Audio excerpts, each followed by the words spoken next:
কবি সুকুমার রায়।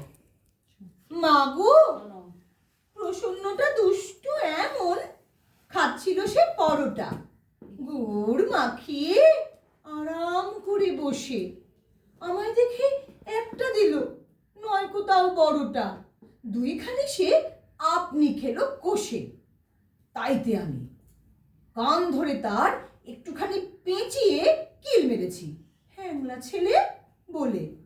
অমনি কি না মিথ্যে করে ষাঁড়ের মতো চেঁচিয়ে গেল সে তার মায়ের কাছে চলে। মা গো, এমনি ধারা শয়তানি তার। খেলতে গেলাম দুপুরে, বলল এখন খেলতে আমার মানা। ঘন্টাখানেক পরেই দেখি দিব্যি ছাতের উপরে ওড়াচ্ছে তার সবুজ ঘুড়িখানা। তাইতে আমি দৌড়ে গিয়ে ঢিল মেরে আর খুঁচিয়ে ঘুড়ির পেটে দিলাম করে ফুটো। আবার দেখো বুক ফুলিয়ে